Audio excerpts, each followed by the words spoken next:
ಆಯಿತು. ಸುಮಾರು 28 ಜನ ಮೃತಪಟ್ಟಿದ್ದಾರೆ. ಅದರಲ್ಲಿ ಒಬ್ಬ ನಮ್ಮ ಕನ್ನಡಿಗ ಕೂಡ ಅದರಲ್ಲಿ ಮೃತಪಟ್ಟಿದ್ದಾರೆ. ನಾವು ಅಲ್ಲಿನ ಆರ್ಮಿಗೆ ಮತ್ತು BJP ಸರ್ಕಾರ, ಹೋಮ್ ಮಿನಿಸ್ಟರ್ ಅಮಿತ್ ಶಾ ಅವರಿಗೆ ಖಂಡನೆ ಮಾಡ್ತೀವಿ. ಏನಾಯಿತು ನಮ್ಮ ಆರ್ಮಿ ಸುವ್ಯವಸ್ಥೆ ಅಂತ ನಾವು ಯೂತ್ ಕಾಂಗ್ರೆಸ್ಸಿಂದ ಕೇಳೋಕ್ಕೆ ಇಷ್ಟಪಡ್ತೀವಿ. ಯಾಕೆ ಅಂದರೆ ಸುಮಾರು 7 ಲಕ್ಷ ಅಷ್ಟು ಅಲ್ಲಿ ನಮ್ಮ ಆರ್ಮಿ ಇದ್ದು ಕೂಡ ಅಲ್ಲಿ ನಕ್ಸಲೆಂಟು ಪಾಕಿಸ್ತಾನದಿಂದ ಬಂದಿದ್ದಾರೋ ಬೇರೆ ಕಡೆಯಿಂದ ಬಂದಿದ್ದಾರೆ, ಇನ್ನೂ ಪ್ರೂವ್ ಆಗಿಲ್ಲ. ಆದ್ರೂ ಅಲ್ಲಿ ಬಂದವರು ಟೆರರ್ ಅಟ್ಯಾಕನ್ನು ಮಾಡಿದ್ದಾರೆ. ಪುಲ್ವಾಮಾ ಅಟ್ಯಾಕ್ ಆಗಿದ್ದಾಗ ಇವರು ಕಠಿಣವಾದ ಕ್ರಮವನ್ನು ತೆಗೆದುಕೊಂಡಿದ್ದರೆ ಇವತ್ತು ಈ ಪರಿಸ್ಥಿತಿ ಬರ್ತಾ ಇದ್ದಿಲ್ಲ. ಇವತ್ತು 28 ಜನ ಟೂರಿಸ್ಟ್ಗಳು ಮೃತಪಡ್ತಾ ಇದ್ದಿಲ್ಲ. ಅದಕ್ಕಾಗಿ ನಾವು ಇವತ್ತು ಕೋಲಾರದ NG ರೋಡ್ ಸರ್ಕಲಲ್ಲಿ ಸ್ಟ್ಯಾಚ್ಯೂ ಹತ್ರ ಮೌನ ಪ್ರತಿಭಟನೆಯನ್ನು ಹಮ್ಮಿಕೊಂಡಿದ್ದೀರಿ ಯೂತ್ ಕಾಂಗ್ರೆಸ್ ವತಿಯಿಂದ.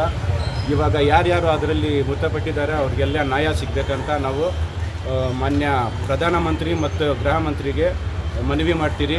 ಇಲ್ಲ ಅಂದರೆ ಮುಂದಿನ ಅಲ್ಲಿ ಆಗಿರುವ ಕಠಿಣವಾದ ಕ್ರಮ ಈ ಸತಿ ನಾವು ಟೆರರಿಸ್ಟ್ ಬಗ್ಗೆ ತಗೊಂಡಿಲ್ಲ ಅಂದರೆ ನಮ್ಮ ದೇಶ ಇನ್ನೂ ಹಾಳಾಗುತ್ತೆ. ಚೈನಾ ಬೇರೆ ನಮ್ಮ ಬಾರ್ಡ್ರ್ಗಳಲ್ಲಿ ಅಡ್ಡ ಆಗ್ತಾಯಿದೆ. ನಮ್ಮ ಜಾಗವನ್ನು ಜಾಸ್ತಿ ಮುಂದೆ ಸುಮಾರಷ್ಟು ಎಷ್ಟೋ ಕಿಲೋಮೀಟ್ರ್ ಮುಂದೆ ಬಂದೈತೆ. ಇಲ್ಲಿ ಪಾಕಿಸ್ತಾನ ಬೇರೆ ಈ ಥರ ಬಂದು ನಮಗೆ ಟೆರರ್ ಅಟ್ಯಾಕ್ ಮಾಡ್ತಾಯಿದ್ರೆ ನಮಗೆ ಎಲ್ಲೋ ಒಂದು ಕಡೆ ಕಾನೂನು ಸುವ್ಯವಸ್ಥೆ ಮೇಲೆ ಅನುಮಾನ ಕಂಡು ಬಂದೈತೆ. ಅಮಿತ್ ಶಾ ಮೇಲೆ, ಗೃಹ ಮಂತ್ರಿ ಅಮಿತ್ ಶಾ ಮೇಲೆ ನಮಗೆ ಅನುಮಾನ ಕಂಡು ಬರ್ತೈತೆ. ಏನಾಗ್ತೈತೆ ನಮ್ಮ ದೇಶದಲ್ಲಿ ಈ ಕಾನೂನು ಸುವ್ಯವಸ್ಥೆ ಅಂತ ನಾನು ಹೇಳೋಕ್ಕೆ ಇಷ್ಟಪಡ್ತೀನಿ. ಇವಾಗ ಸಚಿವರವರಿಗೆ ನಾವು ಮೌನ ಪ್ರತಿಭಟನೆಯನ್ನು ಯೂತ್ ಕಾಂಗ್ರೆಸ್ ವತಿಯಿಂದ ಹಮ್ಮಿಕೊಂಡಿದ್ದೀವಿ. ಟೆರರಿಸ್ಟ್ ಅಟ್ಯಾಕ್ ಕಾಶ್ಮೀರಲ್ಲಿ ಆಗಿದೆ. ಅದನ್ನು ಖಂಡಿಸಿ ಇವತ್ತು youth Congress Kolar district youth Congress ಕಡೆಯಿಂದ ಮೌನ ಪ್ರತಿಭಟನೆಯನ್ನು ಹಮ್ಮಿಕೊಂಡಿದ್ದೀವಿ. ನಮ್ಮ ಸ್ಟೇಟ್ನ ಪ್ರೆಸಿಡೆಂಟ್ ಆದ ಮಂಜುನಾಥ್ HS ಆದೇಶ ಮೇಲೆ ನಾವಿವತ್ತು ಕೋಲಾರ ಡಿಸ್ಟಿಕ್ನ ಕೋಲಾರಿನಲ್ಲಿ ಹೆಡ್ ಕ್ವಾರ್ಟರ್ಸ್ನಲ್ಲಿ ಇವತ್ತು ಮೌನ ಪ್ರತಿಭಟನೆಯನ್ನು ಹಮ್ಮಿಕೊಂಡಿದ್ದೀವಿ. ಈ ಸಂದರ್ಭದಲ್ಲಿ ರಾಜಕೀಯ ಮಾತಾಡಬಾರ್ದು ಅಂತ ಹೇಳಿದ್ದಾರೆ. ಆದರೆ ಕೂಡ ನಾನು ಒಂದು ಮಾತನ್ನು ಹೇಳೋಕ್ಕೆ ಇಷ್ಟಪಡ್ತೀನಿ. ಪುಲ್ವಾಮಾ ಅಟ್ಯಾಕ್ ಆಯಿತು. ಅದರಲ್ಲಿ ಕಠಿಣ ಕ್ರಮಗಳನ್ನು ತಗೊಂಡಿದ್ದಿದ್ರೆ ಇವತ್ತು ಈ ಸಂದರ್ಭ ಇಂಥ ಒಂದು ಘಟನೆ ಆಗ್ತಾ ಇದ್ದಿಲ್ಲ ಅಂತ ಹೇಳ್ಬಿಟ್ಟು ನಾನು ಹೇಳೋಕ್ಕೆ ಇಷ್ಟಪಡ್ತೀನಿ. ಹಾಗೂ 2,000 ಜನ ಟೂರಿಸ್ಟ್ ಅಲ್ಲಿ ಬಂದಿರೋವಾಗ ಯಾವುದೇ ನಮ್ಮ ಆರ್ಮಿ ಡಿಪ್ಲಾಯ್ಡ್ ಇದ್ದಿಲ್ಲ. ಅಲ್ಲಿ 7 ಲಕ್ಷ ಆರ್ಮಿ ಡಿಪ್ಲಾಯ್ಡ್ ಇದೆ ಕಾಶ್ಮೀರಲ್ಲಿ. ಅಲ್ಲಿ ಈ ಒಂದು ಇನ್ಸಿಡೆಂಟ್ ಆಗೋ ಪ್ಲೇಸಲ್ಲಿ ಕನಿಷ್ಠ 10 ಜನನೂ ಆರ್ಮಿಯವರು ಇದ್ದಿಲ್ಲ. ಆಮೇಲೆ ಡಿಪ್ಲಾಯ್ಡ್ ಆಗಿದೆ, ಆಮೇಲೆ ಇದಾಗಿದೆ. ಅದಕ್ಕೆ ಇದನ್ನು ಖಂಡಿಸಿ ಇವತ್ತು ಈ ಒಂದು ಮೌನ ಪ್ರತಿಭಟನೆ.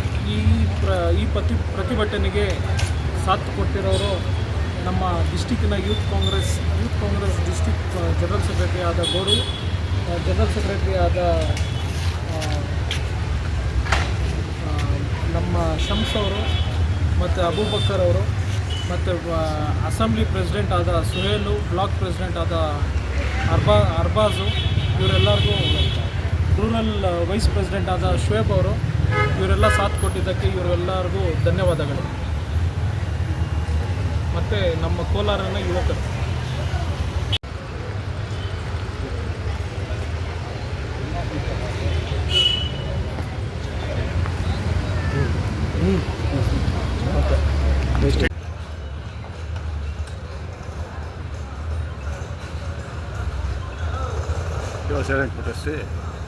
बोलना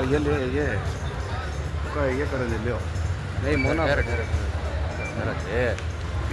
पीछे ठहरा लो आ जा तो स्टेटस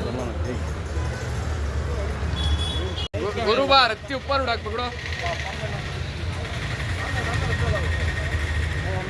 ये क्या पांगन सिलवाली अंदर अंदर अंदर क्यों इष्ट क्यों राइट पड़वा है नहीं इधर